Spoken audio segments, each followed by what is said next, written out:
Tout le monde, bienvenue. Vous sentez-vous parfois seul face à tous les événements auxquels nous assistons? L'impression de vivre dans un monde de fous? Oui. Un monde où la corruption est légion, où la loi de la jungle prime sur l'état de droit? Vous vous dites, mais où diantre sont les adultes responsables? Où sont les contre-pouvoirs? Où sont-ils pour arrêter le financement des guerres qui ne nous concernent pas? Pour arrêter une immigration de masse qui perturbe l'équilibre de notre pays? Où sont-ils pour alléger le fardeau fiscal des Canadiens en annulant, par exemple, cette immonde taxe carbone, alors même que l'inflation atteint des sommets et les fils s'allongent devant les banques alimentaires? Où est la justice? Où sont les journalistes honnêtes et compétents? Où sont les partis d'opposition?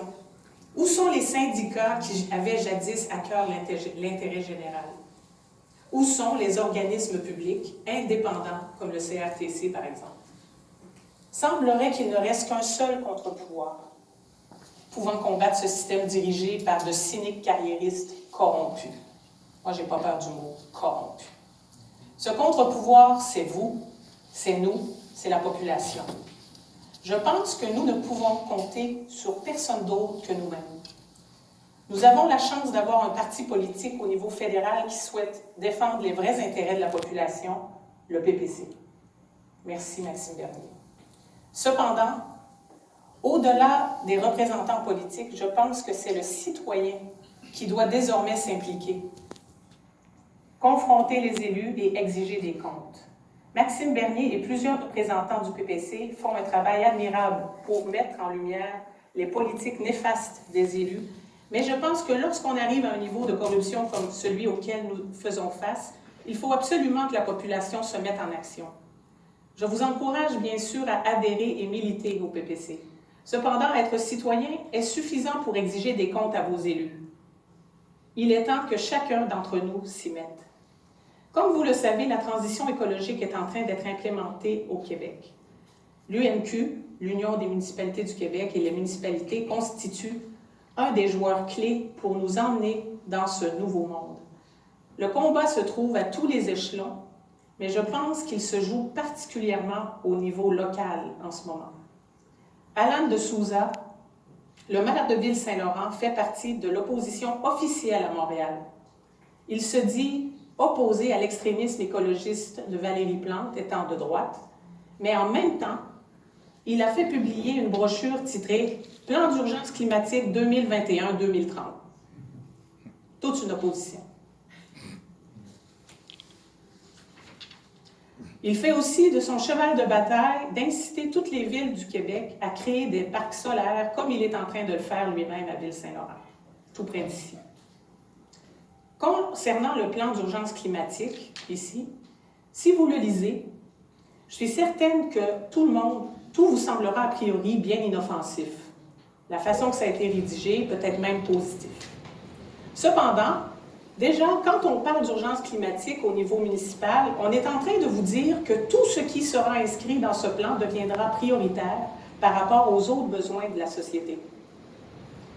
Planter des arbres, c'est bien, c'est écrit là-dedans. Qui s'y opposerait?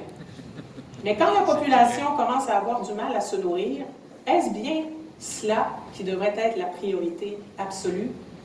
Même si on le sait déjà, il est inscrit dans le plan à la page 14 que Saint-Laurent s'allie aux nombreux plans montréalais adoptés en 2020-2021. Elle est où l'opposition? Quelle est l'utilité d'avoir des maires d'arrondissement et pourquoi font-ils même campagne si de toute façon, même en étant de droite, ils vont adopter le programme de gauche du maire de Montréal? Ils admettent implicitement que ça ne change rien qu'on vote à droite ou à gauche. Ce qui est scandaleux, plus que tout, avec ce plan, c'est qu'il perpétue un mensonge éhonté.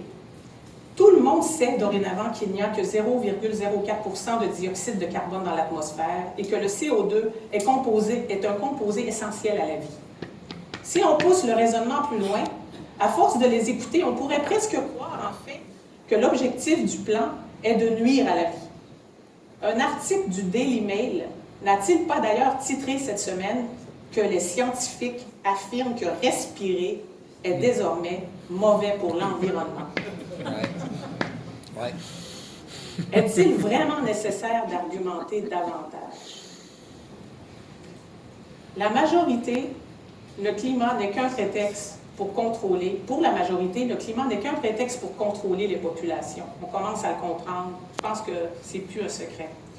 Si nos élites avaient vraiment à cœur de protéger l'environnement, comme ils le disent, comme ils le prétendent, ils arrêteraient d'utiliser leur jet privé. Ils commenceraient à diminuer les transports cargo sur les océans, qui sont un des plus grands pollueurs, mais ça, ils n'en parlent jamais, ça ne les intéresse pas.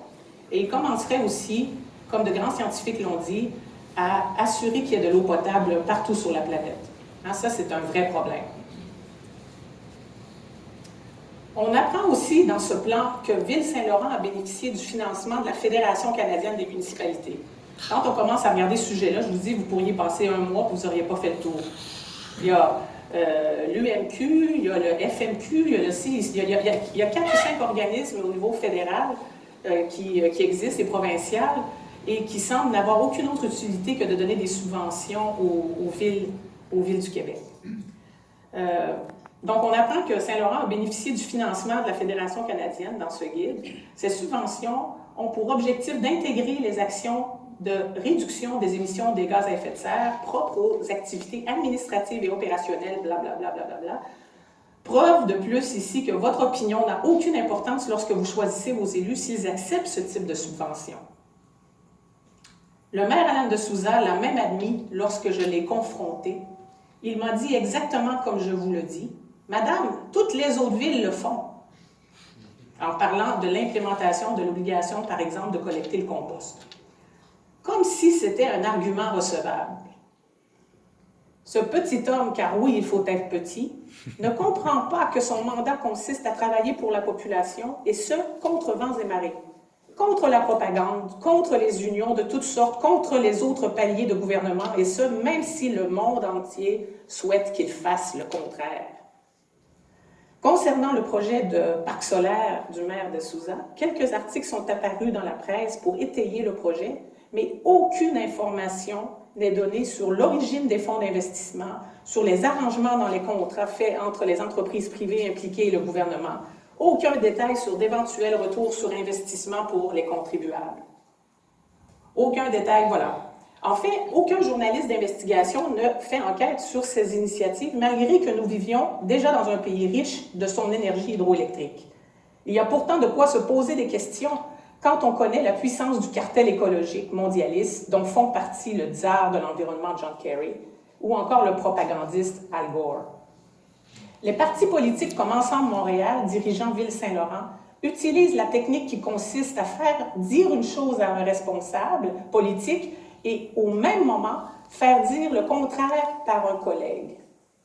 Ainsi, le maire publie cette brochure d'urgence climatique alors que sa conseillère de district Côte-de-Liesse, Vanna Nazarian, me dit qu'il faut se battre pour diminuer l'éco-anxiété désormais répandue chez les jeunes. Mais ces gens sont-ils schizophrènes? Non.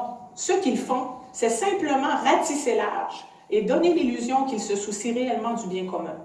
Ils donnent l'impression d'être du côté du citoyen alors que sur le fond, ils sont tous d'accord pour aller de l'avant avec l'agenda 2030 promu par l'ONU, le GIEC et l'OMS. Voyez-vous, ces conseillers et maires sont rarement confrontés sur les politiques générales qu'ils adoptent, dans le dos de leurs administrés.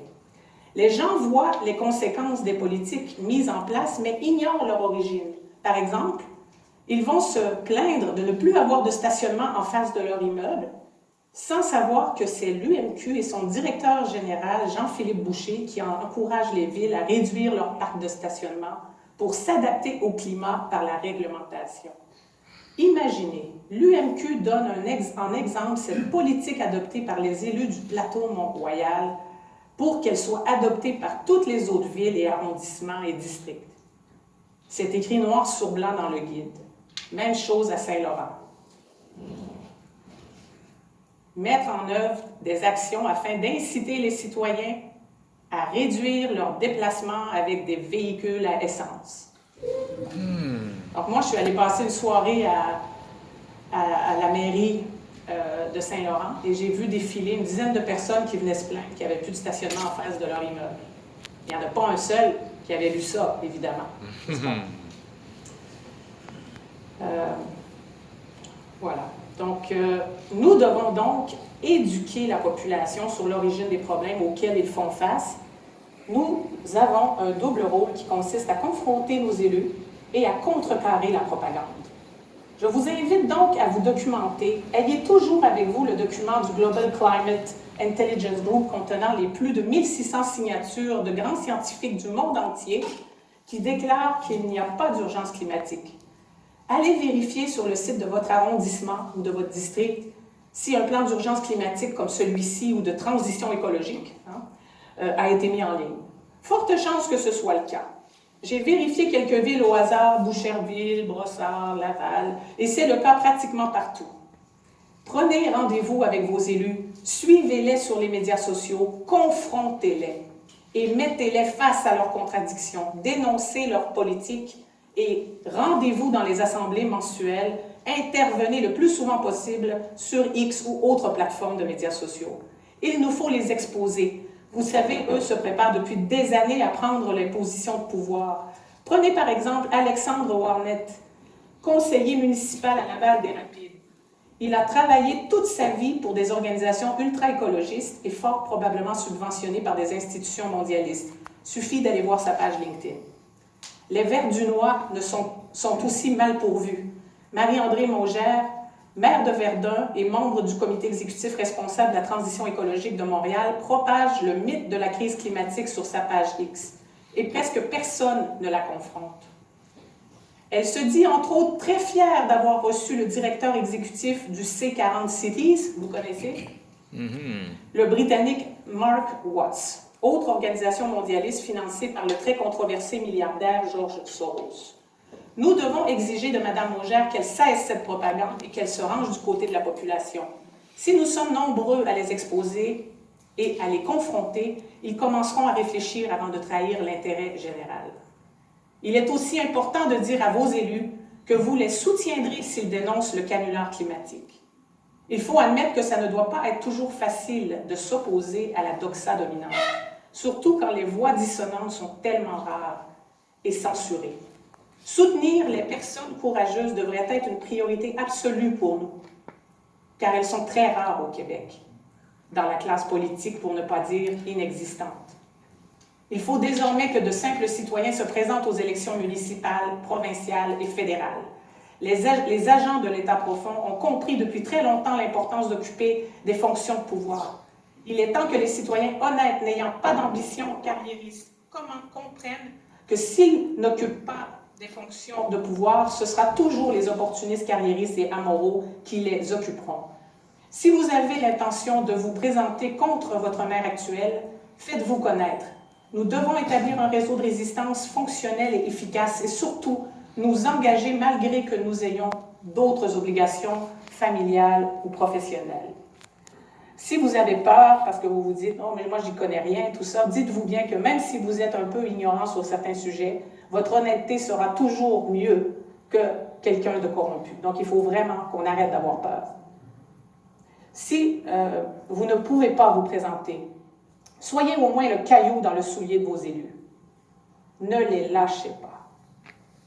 Je terminerai sur ces deux citations que j'apprécie particulièrement. L'une de l'auteur G. Michael Hopf qui dit « Les époques difficiles créent des hommes forts » ou en anglais « Tough times create strong men ». Et la seconde de Mark Frisch est reprise par un très grand homme français que j'admire, François Asselineau, dans chacune de ses conférences.